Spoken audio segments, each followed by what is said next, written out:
प्रभु यीशु ने शैतान के अधिकार और उसके काम के बारे में कभी शक नहीं किया, क्योंकि उनकी मिनिस्ट्री शुरू करने से पहले परीक्षा भी शैतान द्वारा ही की गई थी। उनका शरीर धारण करना शैतान के कामों को नष्ट करने के साथ साथ हमारे ऊपर उसके अधिकार को भी तोड़ना है।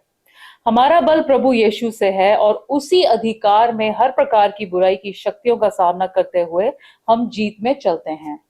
प्रभु यीशु से जुड़ने पर हमारा जीवन कैसे आशीषों से भर जाता है, आज हम इसी विषय पर बात करेंगे। शुरू करते हैं परमेश्वर के वचन से। परमेश्वर का वचन हमने संत यूहन्ना की इंजील उसका 10वां अध्याय उसकी 10वीं आयत से आगे लिया है। यहाँ इस प्रकार लिखा है, चोर किसी और काम के लिए नहीं परंतु केवल चोरी करने और घात करने और नष्ट करने को आता है। मैं इसलिए आया हूँ कि वे जीवन पाएं और बहुतायत से पाएं। अच्छा चरवाहा मैं हूँ। अच्छा चरवाहा भेड़ों के लिए अपना प्राण देता है। मजदूर जो ना चरवाहा है और ना भेड़ों का मालिक है, भेड़िए को आते देख भेड़ों को छोड़कर भाग जाता है और भेड़िया उन्हें पकड़ता और तितर बितर कर देता है। वह इसलिए भाग जाता है कि वे मजदूर है और उसको भेड़ों की चिंता नहीं। अच्छा चरवाहा मैं हूँ। मैं अपनी भेड़ों को जानता हूँ और मेरी भेड़ें मुझे जानती हैं। परमेश्वर के वचन को पढ़े और सुने जाने से आशीष हो। आमीन। प्रभु यीशु ने हर विश्वासी को वादा किया कि सब बहुतायत से जीवन पाएं। इस प्रकार के जीवन का सही अर्थ क्या है? यूहन्ना 10 की 10 में जो भी हमने पढ़ा था, उन्होंने शैतान के काम को पहले डिफाइन कर दिया कि वो आता है चोरी करने, घात करने और नष्ट करने को। तो फिर उन्होंने अपना रोल भी बता दिया, मैं आया हूं कि वो बहुतायत से जीवन पाए। और ये जो बहुतायत से जीवन है, ये ऐसा जीवन नहीं है जिसमें हर चीज की सब कुछ बहुत है, धन दौलत बहुत है, हर खुशियां आनंद है, जिसके बारे में हम आगे देखेंगे भी। उत्पत्ति 2 की 17 आयत में जो आदम और ईव को कमांड दी गई थी कि भले बुरे के ज्ञान वाले वृक्ष का फल तुम मत खाना, क्योंकि वार्निंग साथ में दी गई थी, जिस दिन तुम इसे खाओगे तुम अवश्य मर जाओगे। और जो ये मृत्यु थी, गारंटी थी, ये कोई ये नहीं कि मे भी होगा मे भी नहीं होगा, पक्का निश्चित था ये। और उत्पत्ति 5वां अध्याय 3री 4थी आयत में हम देखते हैं, लेकिन वो दोनों तो काफी समय तक रहे। आदम का पहला पुत्र जो सेठ है, वो उसकी 130 साल की उम्र में हुआ और उसके बाद में आदम 800 साल और रहा, तो उसकी उम्र 930 साल रही। जो मृत्यु के बारे में वार्निंग दी गई थी वो था परमेश्वर से रिश्ता टूट जाना और उनसे जो नजदीकी का संबंध था वो टूटना और उनसे अलग हो जाना। और जो उनकी बहुतायत की प्रोविजन जो उन्हें दिया गया था उससे भी उन्हें दूर कर दिया गया। और फिर उन्हें अपने जीवन की जरूरतें पूरे करने के लिए हर तरह से मेहनत के द्वारा, अपने पसीने के द्वारा ही काम करने के द्वारा वो प्राप्त करना था। ग्रीक भाषा का शब्द जो जीवन के लिए इस्तेमाल किया गया है वो है ज़ोए, जिसका मतलब फिजिकल और आत्मिक दोनों जीवन के बारे में है। हर जीवन इस दुनिया के अंदर परमेश्वर से आता है और परमेश्वर के द्वारा ही, जो कि सेल्फ एग्जिस्टेंट है, उनके द्वारा ही जीवन रहता है। क्योंकि इंसान को परमेश्वर ने अपने अक्स और रूप में बनाया, तो उसमें ये कैपेबिलिटी भी दी कि वो इस अनंत काल के जीवन को जान सके जो परमेश्वर से मिलता है। और दूसरा जो इस जीवन का एस्पेक्ट है, दूसरा पहलू है, वो ये है कि परमेश्वर सब लोगों के साथ इस जीवन को बांटना चाहते हैं। और जो दूसरा ग्रीक भाषा का शब्द जीवन के लिए इस्तेमाल किया गया है वो है सूखे, जिसका मतलब है कि जीवन, लेकिन ये जीवन साइकी के बारे में है, जो एक पहचान है इंडिविजुअल की, हर एक की पहचान है जो उसकी पर्सनैलिटी को डिफाइन करता है। तो ये अलग है उस जोए से। और ये जो जीवन है ये उसकी भावनाएं, इच्छाएं, उसके दुख दर्द, ये सबकी जो सीट है, जो सोल है, माइंड है, हार्ट है, उससे संबंधित है ये। और जो प्रभु यीशु का ये वायदा है, ये फिजिकल जीवन के बारे में भी है, आत्मिक के बारे में ही है, और ये सोल का जो जीवन है उसकी पहचान के बारे में, इंसान की, उसके बारे में भी है। और प्रभु यीशु ने हमें उस परमेश्वर के नजदीकी रिश्ते में पहुंचा दिया है, क्योंकि उन्होंने हमारे पापों को अपने ऊपर ले लिया और अपना धार्मिकता हमें दे दी। मत्ती 27 की 51-52 आयत में सलीब के ऊपर प्रभु यीशु ने जब वो पूरा हुआ कहा, अपना प्राण समर्पण किया पिता को, तो जो परमेश्वर का भवन था उसमें जो पवित्र और महापवित्र स्थान में जो जो पर्दा लगा हुआ था, वो पर्दा ऊपर से नीचे फट गया और वो पर्दा 4 से 5 इंच मोटा होता था, इस मोर थिकर देन अ कारपेट इवन। तो इसके साथ साथ क्या हुआ कि धरती डोल गई और चट्टानें फट गई और जो परमेश्वर के संत जो पहले मर चुके थे यरूशलेम में, उनकी जो कब्रें थी खुल गई और वो जी उठे और उन्हें कुछ कुछ को यरूशलेम में देखा भी गया। इससे पहले सिर्फ महायाजक ही परमेश्वर की हजूरी में महापवित्र स्थान में जा सकता था, और वो भी साल में एक बार वो जाता था। उस समय अपने पापों की और इजरायली लोगों के पापों की क्षमा के लिए, और जब वो जाता था तो साथ में कुर्बानी का लहू लेके जाता था। इब्रानियों के पुस्तक 9वां अध्याय 7वीं आयत में ये लिखा गया है। और इस रूल को अगर वो किसी तरह से गलती कर देता था तो उस महायाजक की मृत्यु निश्चित थी। इसलिए महायाजक जब जाता था तो अपने शरीर पर एक रस्सी बांध कर जाता था और उसके जो रोब, उसका वस्त्र था, उसके ऊपर घंटियां लगी हुई थी छोटी छोटी, क्योंकि वो वहां पर हिलता रहता था, अंदर लहू लगा रहा है, सब कर रहा है, तो उसकी मूवमेंट के साथ वो घंटियां बजती रहती थी। जो पवित्र स्थान में याजक होते थे उन्हें पता चलता रहता था कि अगर उसकी मृत्यु हो गई तो फिर उसे रस्सी से बाहर खींच लेते थे। प्रभु यीशु ने ना सिर्फ विश्वासियों के लिए वो द्वार खोल दिया, वो पर्दा खोल दिया महापवित्र स्थान में जाने का, बल्कि मत्ती 6:9 के अनुसार प्रार्थना का भी संबंध दे दिया। प्रार्थना किससे? ऐ हमारे पिता जो स्वर्ग में है, स्वर्ग के पिता, परमेश्वर को हम पिता कहने का हमें हक दे दिया। और इसके साथ साथ हम उस परमेश्वर के सामने अपनी प्रार्थनाओं के समय किसी भी समय जा सकते हैं, दिन हो या रात हो। यशायाह नबी की पुस्तक उसका 43 अध्याय उसकी 25 आयत में बिल्कुल क्लियर कर दिया परमेश्वर ने। उन्होंने कहा, मैं वही हूं जो अपने नाम के निमित्त तेरे अपराधों को मिटा देता हूं और तेरे पापों को स्मरण ना करूंगा। पाप मिटा देना और स्मरण भी ना करना, ये उनका वायदा है और ये प्रभु यीशु ने पूरा किया। जो इसका आत्मिक जीवन के जो जीवन के ऊपर असर है एक विश्वासी के जीवन में, ये पूरा हो जाता है इसके साथ। लेकिन इसके साथ साथ दूसरा पहलू भी है जो कि शारीरिक और मटेरियल चीजों के बारे में, जीवन में जो बहुत आया था उसके बारे में भी है। तो यूहन्ना 14 की 16 से 18 आयत में हम देखते हैं, फिर प्रभु यीशु कहते हैं, मैं तुम्हें अनाथ ना छोड़ूंगा, ताकि जब तुम्हें कोई तकलीफें आए, ट्रायल जाए, तुम किसी की सहायता ना ले सको। और फिर उनकी जो प्रार्थना जो उन्होंने परमेश्वर से की, उसके आशीष में हमें हमारे अंदर रहने वाले पवित्र आत्मा परमेश्वर एक सहायक के तौर पर दे दिए गए। वो पवित्र आत्मा हमें बल देते हैं, प्यार से भरते हैं और आत्म संयम से भर देते हैं, ताकि जो हमारे चारों तरफ ये अंधेरे की ताकतें हैं, बुराई की ताकतें, हम उनका सामना कर सकें। इस जीवन का जो अगला पहलू है वो प्रभु यीशु ने कह दिया कि वो जीवन पाएं और जीवन भी बहुतायत से पाएं। जो यहाँ पर ग्रीक भाषा का शब्द है वो है पेरिसोस।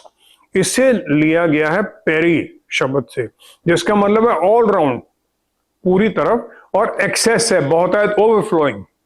जो ये जीवन है ये हमारी एक्सपेक्टेशन, हमारी आशा से कहीं ज्यादा है और हमारे जीवन के हर पहलू को ये कवर करता है।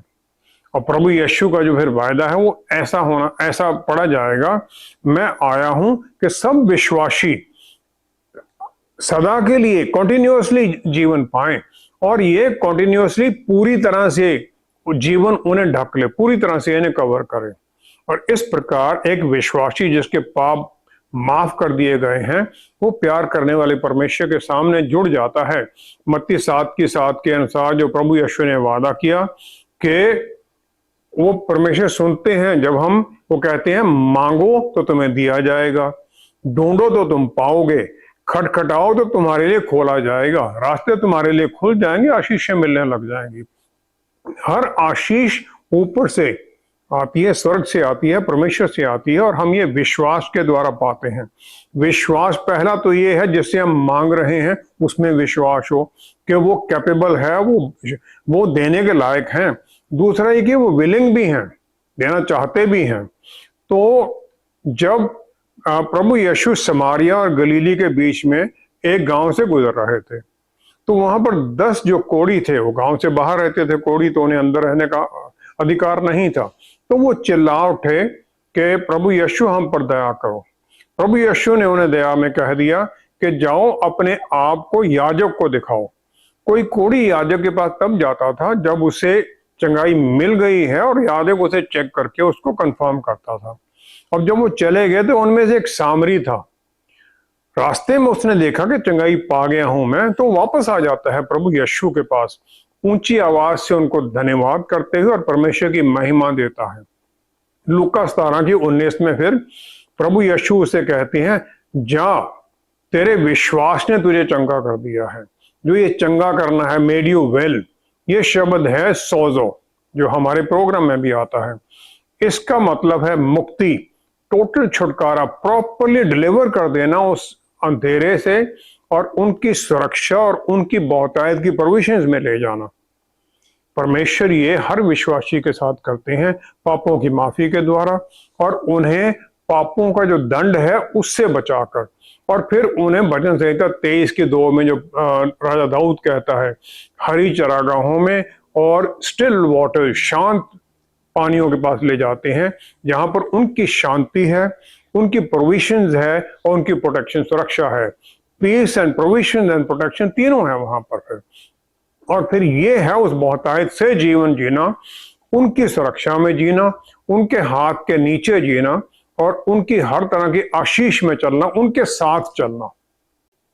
ये जो बहुतायत से जीना है, इसे हम किस प्रकार पूरी तरह से प्राप्त करते हैं और इसमें कैसे बने भी रह सकते हैं? यिर्मयाह नबी को यहोवा परमेश्वर ने उसके जीवन के रोल के बारे में बता दिया।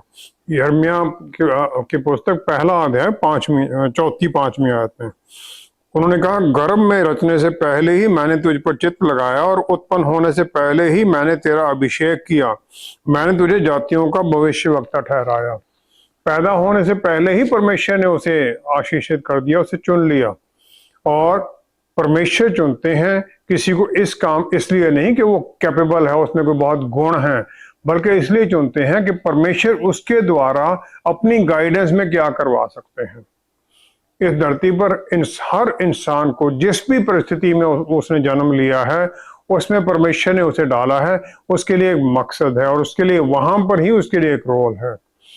यूहन्ना 15:16 आयत में परमेश्वर ने, जो हमारे मुक्तिदाता हैं प्रभु यीशु, उन्होंने कह दिया, तुमने मुझे नहीं चुना है, मैंने तुम्हें चुना है और मैंने तुम्हें अपॉइंट किया है, नियत किया है तुम्हें। और जब हम तरह तरह के दुख परेशानियों में आते हैं दुनिया में, जो कि हमारी अपनी गलतियों और पापों के द्वारा आमतौर पर होते हैं, और फिर जिसके द्वारा हम परमेश्वर से दूरी में जाने लग जाते हैं, फिर भी वो प्यार करने वाले परमेश्वर ने हमारा हाथ पकड़ा होता है। वो हमारा हाथ किसी भी परिस्थिति में छोड़ना नहीं चाहते हैं।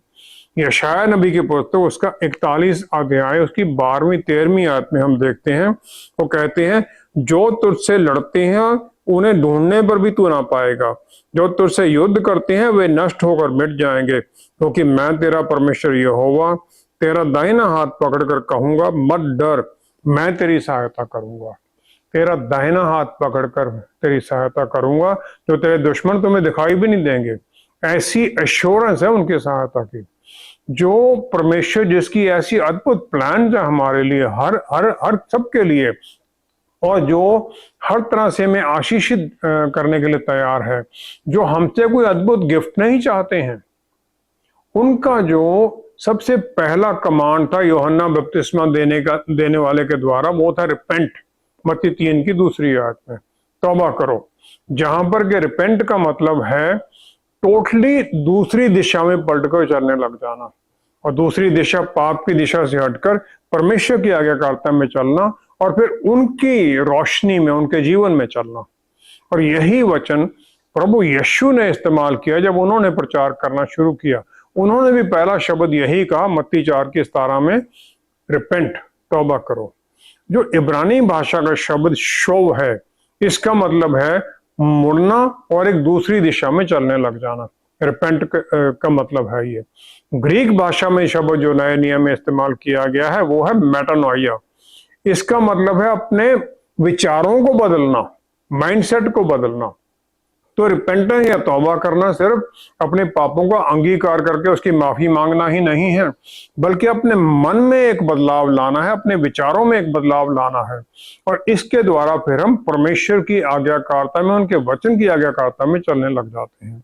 यूहन्ना 3 की 3-4 आयत में प्रभु यीशु ने निकोडिमस, जो कि यहूदी लोगों का लीडर था, उसको, जो रात को उनसे मिलने आया, उसको उन्होंने कह दिया कि जब तक मैं कहता हूं यदि कोई नए सिरे से ना जन्मे तो परमेश्वर का राज्य देख नहीं सकता है। Born again. तो निकोडिमस कह देता है जो आदमी एडल्ट है वो दोबारा कैसे जन्म लेगा। रोमियो की पुस्तक 6 अध्याय की 4 आयत में पौलुस रसूल से और भी क्लियर कर देते हैं। वो कहते हैं उस मृत्यु का बपतिस्मा पाने से हम उसके साथ, प्रभु यीशु के साथ गाड़े गए, ताकि जैसे मसीह पिता की महिमा के द्वारा मरे हुओं में से जलाया गया, वैसे ही हम भी नए जीवन की सी चाल चले। बपतिस्मे के द्वारा हमें नया जीवन मिलता है, वो बॉर्न अगेन, जो नया जन्म है वो मिल जाता है।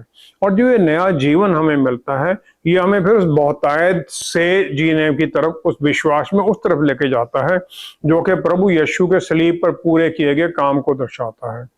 दूसरा कुरिन्थियों 5वां अध्याय 17वीं आयत में आप पौलुस रसूल ने यह कह दिया कि यदि कोई मसीह में है तो वह नई सृष्टि है, पुरानी बातें बीत गई हैं, देखो सब बातें नई हो गई हैं। पुरानी बातें बीत गई, हमारा जो माइंडसेट, जो पाप की प्रवृत्ति थी उससे हम निकलने लग जाते हैं। पाप करने में फिर आनंद नहीं, शर्मिंदगी होती है, और ये बदलाव आने लग जाता है। और इसके द्वारा फिर प्रभु यीशु ने हमें प्रार्थना में कंफर्म भी कर दिया। यूहन्ना 17:22 में उन्होंने कह दिया, हे पिता, जो महिमा आपने मुझे दी थी मैं इन्हें दे दी है। जो पिता ने अपने पुत्र को महिमा दी थी, ग्लोरी, वो हमें दे दी गई है। पहला कुरिन्थियों उसका 15 अध्याय उसके 47 आयत में पौलुस रसूल कहते हैं, प्रथम मनुष्य धरती से अर्थात मिट्टी का था, दूसरा मनुष्य स्वर्गीय है। आदम धरती से बनाया गया था, धरती से फॉर्म किया गया था। प्रभु यीशु स्वर्ग से आते हैं, कोई धरती नहीं है, परमेश्वर का उनमें आशीष के द्वारा आते हैं। तो जो उन्होंने महिमा हर विश्वासी को दी, वो महिमा एक पाप रहित इंसान की है, जिसमें के पाप जिसके माफ कर दिए गए हैं, और इस स्थिति में हम आशीषित हैं। यूहन्ना 14:12 में फिर प्रभु यीशु हमें ये आशीष दे देते हैं कि जो काम मैं करता हूं तुम ये सब करोगे, इससे भी बड़े काम करोगे, क्योंकि पाप रहित बना दिया गया है तुम्हें। और फिर इस विश्वास के अंदर, वचन और प्रभु यीशु के विश्वास के अंदर, फिर जो हमारे अंदर पवित्र आत्मा परमेश्वर दिए गए हैं, वो हमें बल देते हैं कि हम हर तरह की शैतानी ताकतों का सामना कर सकें। जरूरत यह होती है कि हम उनके ऊपर, उनके वायदों पर, उनके वचन पर केंद्रित रहें। राजा दाऊद अपने आप को प्रीच करता है, जो उसकी भजन गाता है उसके द्वारा अपने आप को प्रीच करता है। वो कहता है भजन संहिता 18:2 में, यहोवा मेरी चट्टान और मेरा गढ़ और मेरा छुड़ाने वाला है, मेरा ईश्वर मेरी चट्टान है जिसकी मैं शरणागत हूँ। वो कहता कैसी भी कोई परेशानी हो, मुझे पता है वो मुझे हर परिस्थिति में छुड़ाता है। और फिर वो आगे 32 आयत में और भी कह देता है, ये वही ईश्वर है जो समर्थ से मेरा कटिबद्ध बांधता है और मेरे मार्ग को सिद्ध करता है, हर तरह से मेरे रास्तों को सीधा कर देता है। और फिर हालांकि उसने बातशीबा के साथ पाप किया, फिर भी वो परमेश्वर से जुड़ा रहा, आशीषों में जुड़ा रहा। और फिर बातशीबा के पाप करने के बाद में वो भजन संहिता 51 में कह उठता है, मैं तो अपने अपराधों को जानता हूं और मेरा पाप निरंतर मेरी दृष्टि में रहता है। मैंने केवल तेरे ही विरुद्ध पाप किया और जो तेरी दृष्टि में बुरा है वही किया है। I have sinned against you, परमेश्वर को कहता है वो। फिर जो उसने बातशीबा के साथ पाप किया था, उरिया के साथ किया, जो उसका पति था जो मर गया, जो उनका बच्चा हुआ जो मर गया, वो सब तो पाप का रिजल्ट थे, लेकिन फिर भी वो अपने क्रिएटर परमेश्वर के सामने कन्फेस करता है, जो उनका मास्टर है, जो परमेश्वर है, कि मैंने पाप किया है आपके विरुद्ध। जब ऐसा एटीट्यूड हो जाता है तो फिर हम अपने आप में सोचने लग जाते हैं कि किसी तरह मैं कोई ऐसा काम ना कर दूं, जो प्यार करने वाला परमेश्वर है, मैं उसको किसी तरह से क्रोधित कर दूं या उसे दुख पहुंचा दूं। और वो परमेश्वर जो हमें हर तरह की बहुतायत आशीषें देने के लिए वायदे करते हैं। और फिर एक भजन संहिता 119 की 105 आयत के अनुसार जब हम इस एटीट्यूड में जीने लग जाते हैं तो उनका जो वचन है हमारे लिए दीपक बन जाता है, हमारे रास्तों को रोशनी दिखाने लग जाता है। जहां हम रास्ते जिन पर हम चल रहे हैं चारों तरफ अंधेरा ही अंधेरा है, अंधेरे की ताकतें हैं, फिर वचन की रोशनी में हम चलने लग जाते हैं। फिर उनके बल के द्वारा द्वार खुलने लग जाते हैं, नई हमारे लिए अपॉर्चुनिटीज बनने लग जाती हैं, और फिर हमें जो उन्होंने हमें महिमा दी है उसमें जीना, वो बहुतायत से जीना हम सीखने लग जाते हैं, उसमें चलने लग जाते हैं। इस संसार में किसी की भी सक्सेस धन दौलत और बिजनेस आदि की सफलता से देखी जाती है। ऐसे में हमारा ये नया जीवन दूसरों के सामने कैसा होगा? इंसान की जरूरत के लिए जिस भी चीज की जरूरत थी ताकि वो आनंद और खुशी का जीवन पाए, परमेश्वर ने आदम बाग में पहले बना दी। हर फल फूल सब कुछ दे दिया, हर जीव जंतु को बना दिया, और फिर इंसान को उन्होंने बनाया उत्पत्ति 2:8 के अनुसार। और फिर जब पाप के बाद में उनके हर तरह के जो एफर्ट थे, उनके नबियों के द्वारा वचन पहुंचाना, परमेश्वर ने अपने पुत्र के द्वारा फिर फाइनली इस दुनिया को बचाने का रास्ता निकाला। उन्होंने फिर अपने पुत्र को इंसान के रूप में यहाँ भेज दिया ताकि वो हमें पाप से और शैतान के शिकंजे से निकालकर हमें अपने आप को जाहिर कर सके हमारे ऊपर। परमेश्वर को हमारे ऊपर जाहिर करने के लिए उनके पुत्र को भेज दिया उन्होंने। हर विश्वासी को फिर उस परमेश्वर के उस आनंद में, उनकी उस बहुतायत के प्रोविजन में पहुंचा दिया गया है पापों की माफी के द्वारा। लेकिन हम बहुत बार अपने जीवन में ये नहीं देख पाते हैं, क्योंकि परमेश्वर कभी भी हमें ऐसी कोई आशीष नहीं देते हैं जिसे हम हैंडल ना कर सकें, जिसके साथ हम उनसे दूर हो जाएं या अहंकार में दूसरों के लिए हानि का कारण बन जाएं। हमारे जीवन में जो इस प्रकार के अद्भुत ट्रायल्स आते हैं, परेशानियां आती हैं, ये सब हमारे लिए ट्रेनिंग ग्राउंड है ताकि हमें जो हमारे भविष्य में हमें एक बड़ा रोल परमेश्वर देना चाहते हैं उसको हम पा सकें। नून का पुत्र यहोशू, उसे मूसा ने अपना असिस्टेंट बनाने के लिए चुन लिया, और फिर 40 साल तक वो उसका असिस्टेंट रहा, सब कुछ देखता रहा, उसके साथ साथ चलता रहा।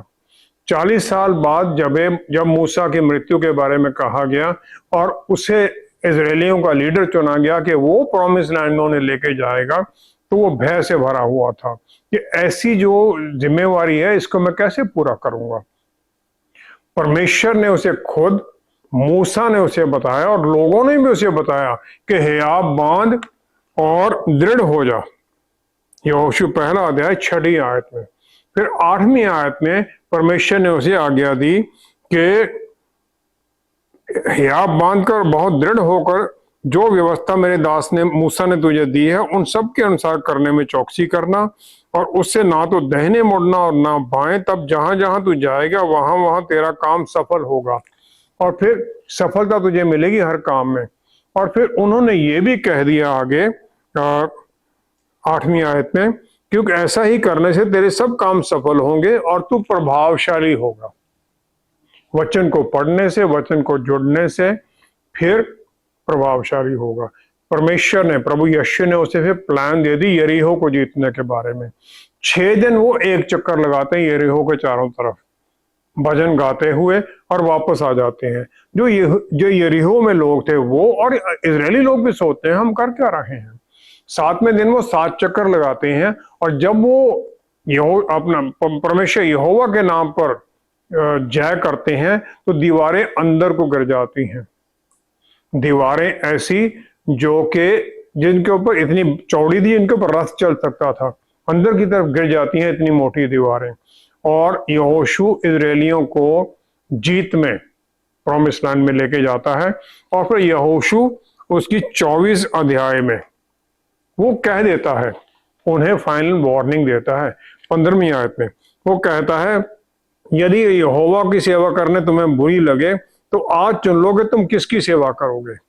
लेकिन फिर वो आगे कहता है, परंतु मैं तो अपने घराने समेत यहोवा ही की सेवा नित्य करूंगा। उसे अपने घराने पर भी यकीन है कि लोग, जो मेरे घर वाले लोग हैं, वो मेरी बात को मानेंगे। जो उसकी आज्ञाकारिता थी उसको परमेश्वर ने उसका फिर उसे रिवॉर्ड भी दिया कि परमेश्वर ने जो नेचुरल लॉ थे उन्हें भी बदल दिया। यहोशू 10 की 12वीं 13वीं आयत में उसने कह दिया, एजलोन की घाटी के ऊपर उसने कह दिया कि हे सूर्य और हे चांद तो रुक जा गिबोन पर और एजलोन की घाटी पर, और वो हो गया, परमेश्वर ने ये होने दिया। विश्वास, पहला कुरिन्थियों उसकी 12 अध्याय की 9वीं आयत में विश्वास परमेश्वर की एक देन है, गिफ्ट है उनसे, और ये इंसान अपने आप में पैदा नहीं कर सकता है। और ये परमेश्वर की परसुएशन, उनका बल हमारे अंदर काम करता है और फिर हमारा विश्वास उसके साथ जुड़ जाता है, ताकि फिर उनकी जो आज्ञाकारिता में सरेंडर होकर उसके अनुसार फिर हम जीने लग जाते हैं, विश्वास में जीने लग जाते हैं। परमेश्वर इस प्रकार हमारे अंदर काम करते हैं। यूहन्ना रसूल अपने बुढ़ापे में उन्हें एफेसस में उबलते हुए तेल में डाल दिया कि लेकिन उन्हें कुछ नहीं हुआ। पहला यूहन्ना 5वां अध्याय 4थी आयत में फिर वो कह देती हैं, जो परमेश्वर से उत्पन्न हुआ है वह संसार पर जय प्राप्त करता है और वह विजय जिससे संसार पर जय प्राप्त करता है हमारा विश्वास है।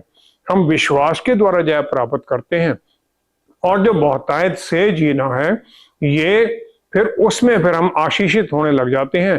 प्रभु यीशु के लिए 5 रोटी और 2 छोटी मछलियां बहुत थी, 5000 परिवारों को, 15,000 लोगों को खाना खिलाने के लिए और पूरी तरह संतुष्ट करने के लिए।